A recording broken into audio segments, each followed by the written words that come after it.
All right, we will get started, everybody. Thank you so much for joining our AMP plus Google Ads implementation webinar. We're really thrilled to have you all joining us via YouTube today and via dial-in.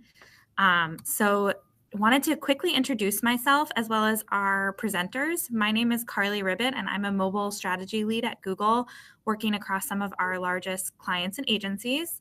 I'd also like to introduce Philip, Kira, and Kendrick, who are from our technical mobile implementation team. So they'll be walking us through how to set up AMP plus Google Ads campaigns. They'll also be talking a little bit about setting up drafts and experiments as well as ad variations. And then they'll get into some watch outs, how to use tracking and analytics and things like that. I know that many of you have submitted questions via the RSVP form, so we have those. And we're hoping to incorporate many of them into the presentation. There's also a place for you to submit questions on the YouTube channel via the comment section on the right-hand side. So we'll also be monitoring that for additional questions throughout the session. So feel free to post any questions that you have as we go through the content there. Also, just wanted to quickly mention, if you do have other questions that are specific to AMP, but not necessarily to implementing AMP plus Google Ads, we have those questions if you've submitted them, and we'll pass them along to your mobile specialist teams. But if you do have other questions about building AMP or implementing it for your landing pages, the best source for that is ampproject.org. We'll flash that URL up later. There's a great search functionality there. And if you still have questions, please reach out to your Google teams. We have lots of resources. And if we don't have time to cover off on all of that today, we're hoping that you'll be able to do that with your Google teams following this webinar. So with that, I'm going to turn it over to Kira to get started. Awesome. Thanks, Carly. So thanks, everyone, again, for joining. Before we dive into talking about implementation and testing, I wanted to take a couple of minutes to chat about why this is important. So some of you may have seen this stat before, but when you consider that over half of your visits will be abandoned if your site takes more than 3 seconds to load, that means that many of you have a tremendous opportunity to improve your ROI. So there are a lot of different ways to approach speeding up your site, but AMP really brings 3 main benefits to advertisers. The first is that AMP provides lightning fast landing page experiences. The average load time for an AMP page is less than 1 second. And it's really one of the only ways to get that near instant load time when users are visiting your page from a search engine results page. The second is that AMP provides customization and design flexibilities on landing pages. So you get to retain your own branding and tooling while really taking advantage of AMP's optimized web components. For the most part, AMP pages can look and function identically to your original page. And the third is that AMP is easy to implement for your landing pages. 80% of the development teams that we actually work with can build AMP landing pages in less than a week. So it's really quick to get these pages up and running. So now I'm going to go into an example of how fast AMP landing page experiences can be and the impact that it had for one of our advertisers. So Merchology is a company that we worked with. They're based in Minneapolis, and they began looking at AMP late last year. And they were really looking into it for the speed improvements that AMP can provide. So they wanted to put AMP to the test with a simple A/B experiment that they wanted to run in AdWords for one of their popular brands. So what they did was half of the ads directed users to Merchology's standard responsive mobile web page, and the other half directed users to 8 new AMP pages that they created specifically for the experiment. The content on the 2 pages, or the 2 types of pages, was roughly the same, but their page load speeds on each page were very different. The AMP pages loaded as much as 286% faster than the standard pages. And the ads directing users to AMP pages resulted in a 39% lift in conversion rates, and users visiting those pages saw 19% more pages per session. So you can see in the video below that the canonical or the original page takes almost 14 seconds to fully load, while the page loading from the AMP cache is significantly faster, coming in at around 4.3 seconds. But when you look at the AMP version of the page from the search engine results page, you see a near instant load time. And that's really where the huge benefits of launching AMP comes from. So you can see here that the expected impact of using AMP for Google Ads landing pages is pretty significant. We expect a bounce rate improvement of around 20%, And then the expected eCPC and CPA improvement is about 25%.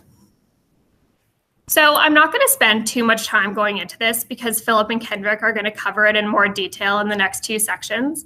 But the key takeaway here is that using AMP for your Google Ads landing pages is extremely easy.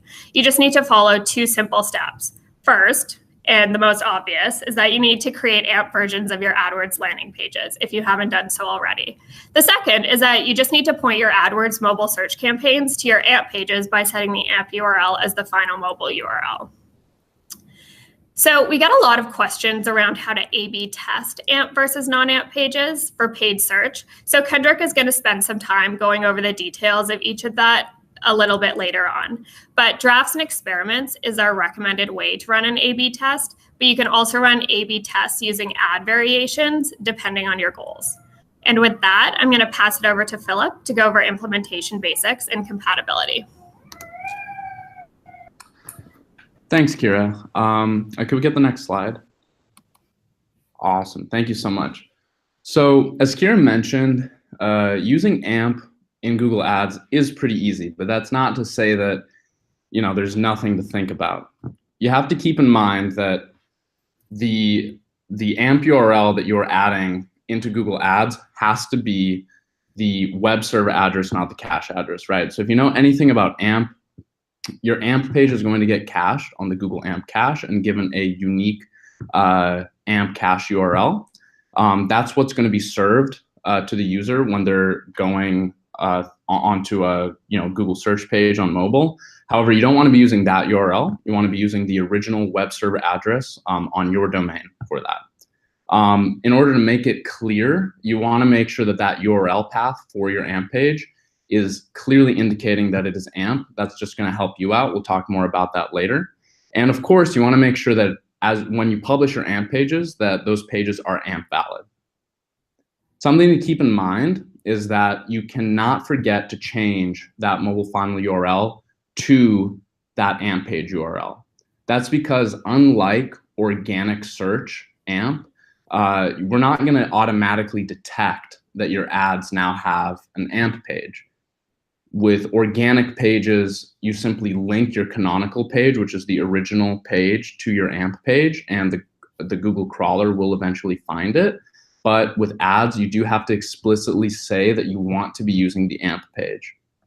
Something else to keep in mind is that that AMP page can actually be used for both mobile and desktop ads, since AMP is responsive. And there's lots of examples of that responsive design on ampbyexample.com.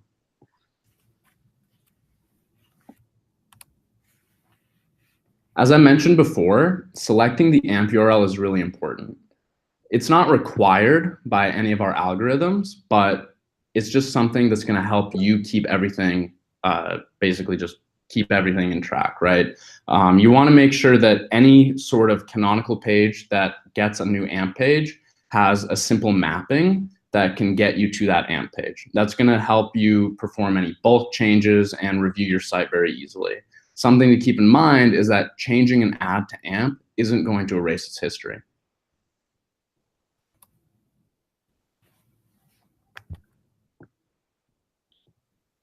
So could we actually go back? Thanks. Something that I wanted to show you here is just how easy this is, right?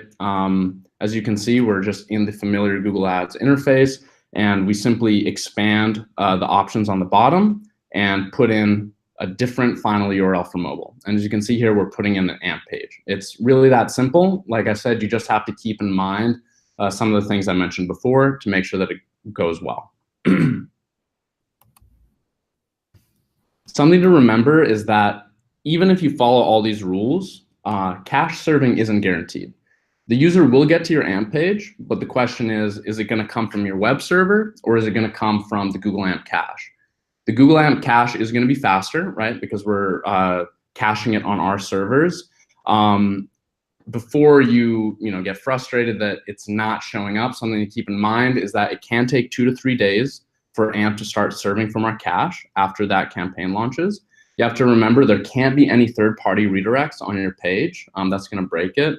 Currently, for mobile devices, it's only going to work on Chrome and Safari. So that covers most users, but it's important to remember that certain users, such as those using the Samsung mobile browser, for example, on a Galaxy phone, they're not going to get access to caching, at least not now. It is planned to be released by the end of Q3, however, so soon you should be hitting most users, or by far the majority of users, if not already. And something to keep in mind is that we aren't talking about all search engine result pages. We're talking about google.com, right? So this isn't going to serve cached content on any of our search competitors, such as Bing. It's only going to work on google.com. Now, within the AMP spec, you're pretty restricted in terms of what JavaScript you can bring in. In fact, you can't bring in any external JavaScript except for the AMP JavaScript libraries. However, that doesn't mean that you're not going to be able to tag your pages with analytics tags, right? There is an AMP analytics component that's going to allow you to measure any activity that you want in your AMP page.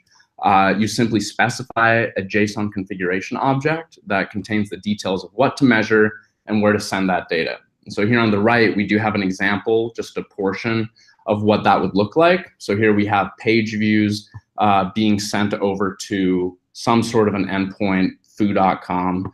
It's pretty customizable. You can do just about whatever you want with it. In addition, there's a lot of pre-configured analytics vendors that work with the AMP analytics tag. So here on the right, we have ComScore, Google Analytics, and Adobe Analytics, but there's far more. And you can go ahead and take a look at the ampproject.org documentation to see specifically what else is already pre-built. You can also do tag management in AMP. So currently only Google Tag Manager is supported. So if you're using something like Telium, you're going to have to find a different solution.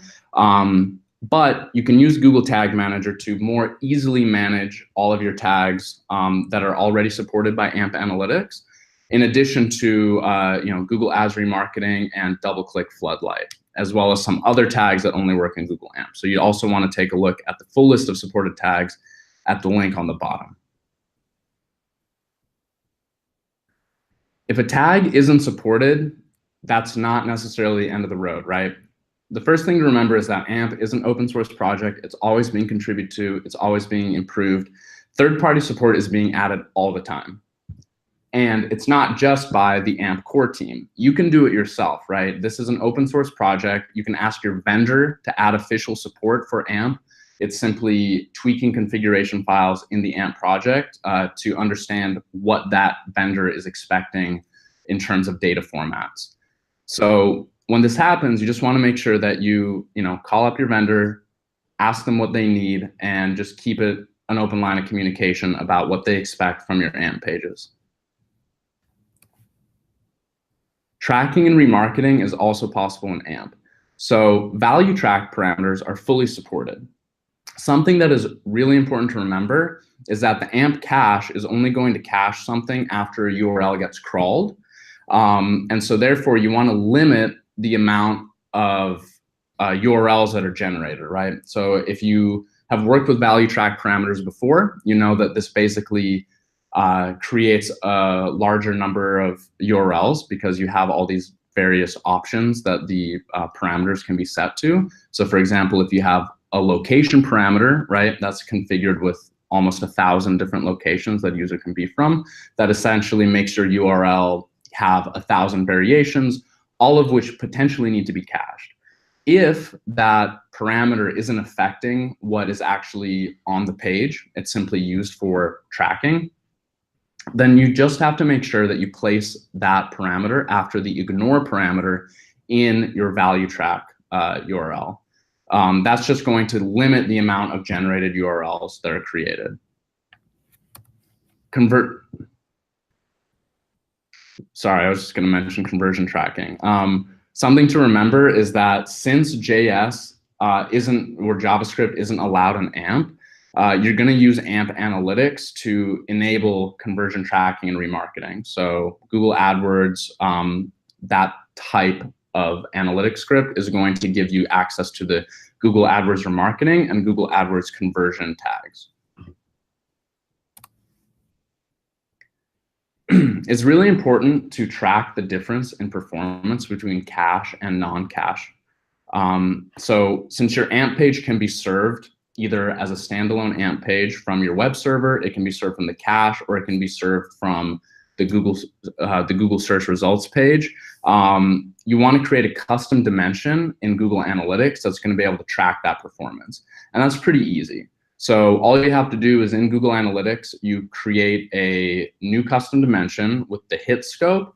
And then when it gives you an index, you simply place that into the JSON that I'm providing at the bottom here.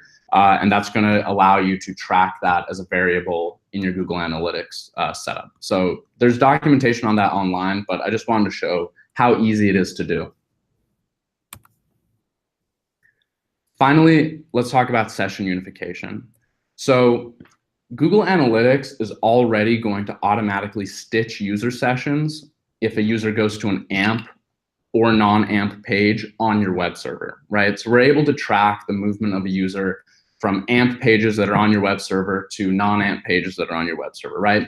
It makes sense, right? It's basically all on your domain, so why shouldn't it get tracked? If you want to track users that are coming from the cache and then eventually moving onto your domain, you have to opt into the Google AMP Client ID API, which essentially allows those URLs to talk to each other and is essentially reconcile the tracking and sessions that a user has had on both of those domains. So with this, you're going to get a holistic picture of where your user goes on both non-cache and cache AMP pages. And with that, I'm going to hand it over to Kendrick to talk about AMP testing. Hey, everybody. I'm going to go through AMP testing a little bit, both add variations as well as drafts and experiments. Here on this slide, you'll see a link to a testing one-sheeter. That'll come out in the follow-up email. So that'll cover most of what I'm about to talk about in a little bit more detail. So how to add variations differ from drafts and experiments. This is just kind of a highlight of a couple of things that make them different. Speaking of add variations in particular, one of the features they allow you to make bulk test change across multiple campaigns. And they allow you to easily set up a variation and apply it to multiple ads. You don't have to create a new ad and set it as an experiment. And you don't have to repeat this operation if you want to apply the same change to multiple ads. There's also no need to create duplicate campaigns, ad groups, and creatives. However, one of the cons with this is you already have to have a mobile URL field filled out so that you can replace it with the add variations feature.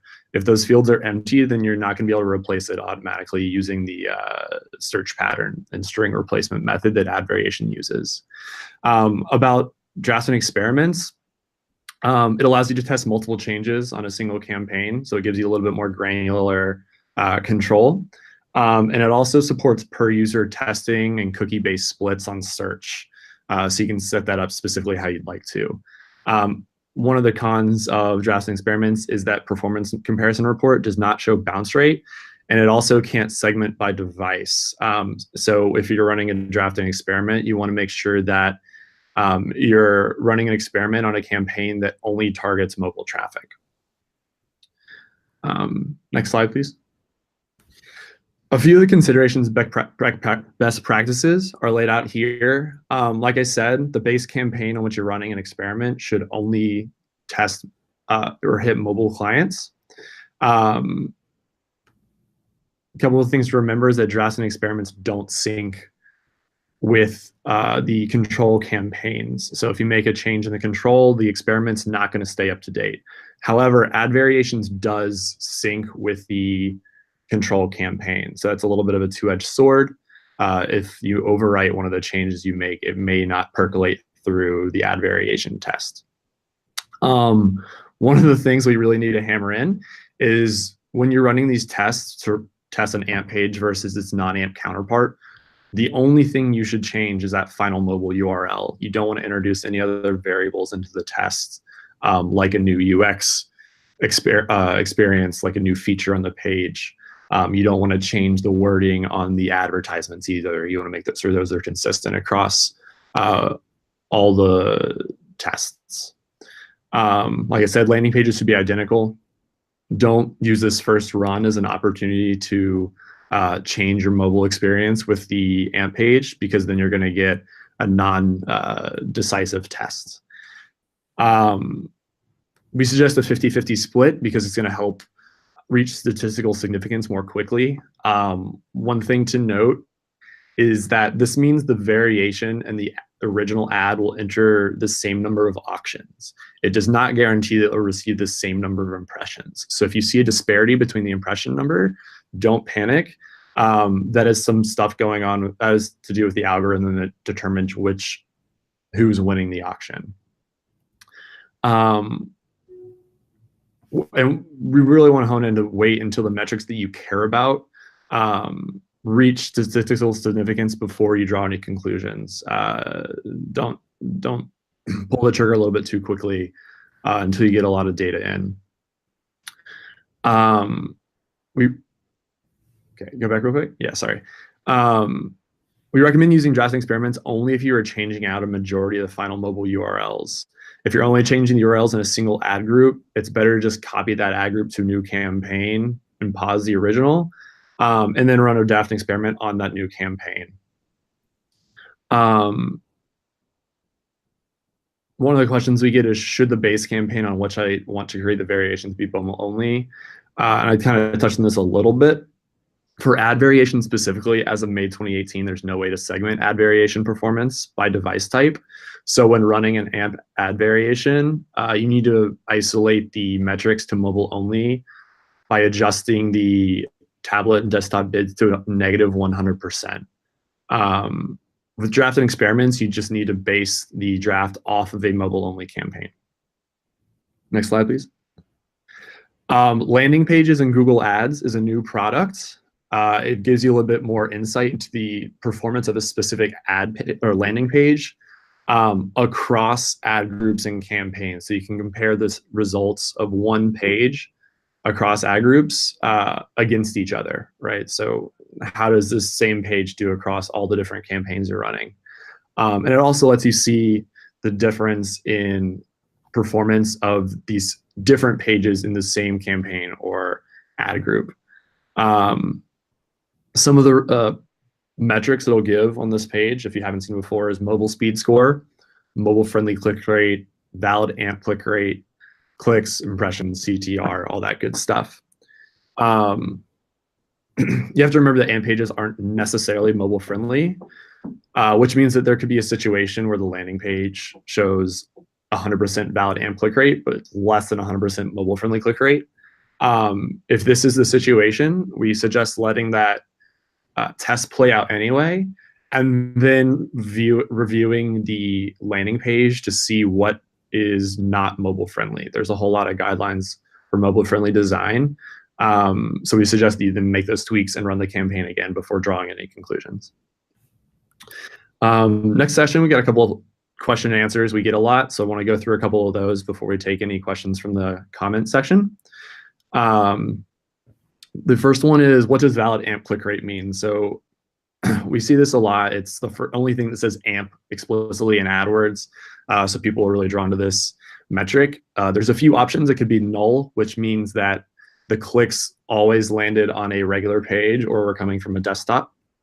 You could have a 0%, which means that the mobile traffic never served a valid AMP page.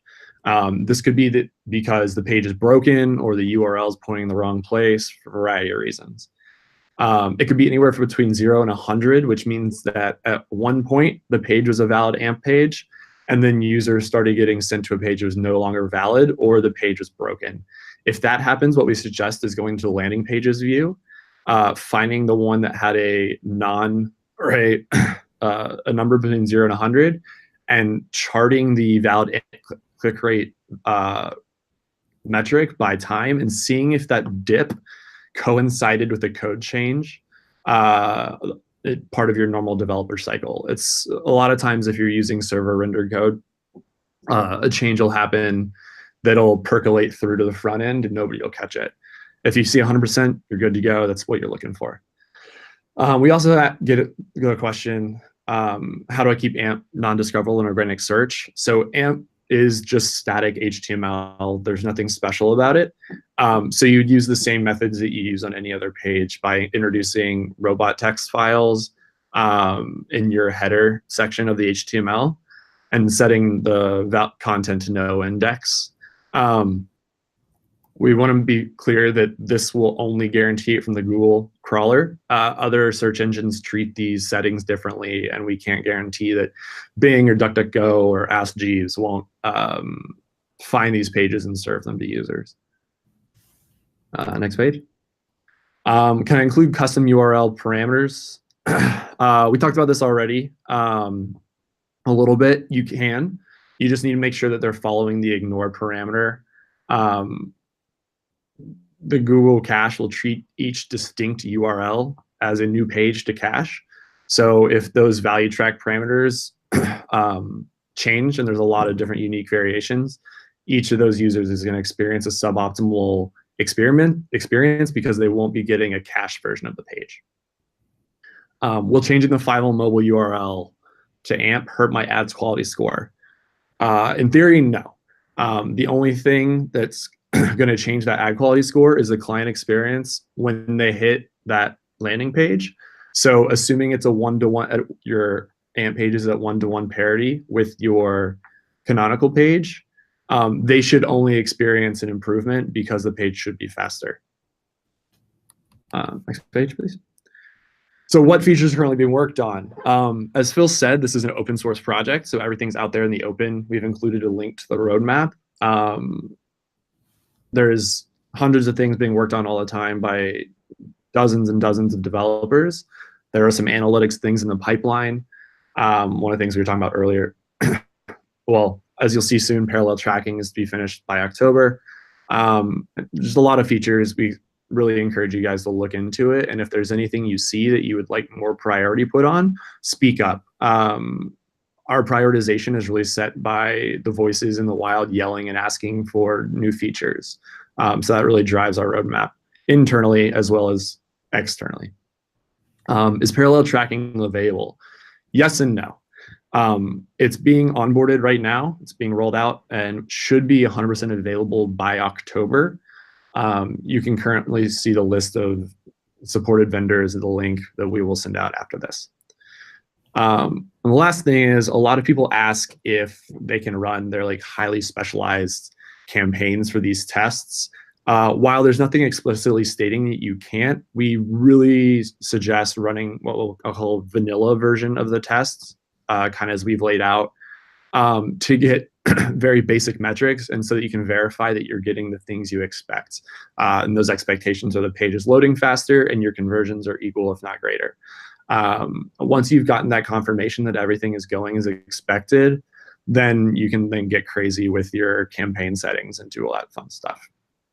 That's the end of the FAQs. I think I'm going to hand it back over to Kira for some Q&As that have been, or from questions that have been coming in through the chat box. Perfect. Sounds good. Thanks, Kendrick. So we got a couple of questions through the chat box that we're going to cover off on here. A couple of the questions that came in are AMP specific, so we'll follow up directly with those people after. But for any of the questions that are related to Google Ads, we can cover off on a couple of them now. So first, we got a question from Christine. Can you clarify the point made earlier that AMP pages can also be used for desktop landing pages? However, all testing best practices recommend a mobile final URL. What's possible with desktop? Pass it over to Philip to answer this one.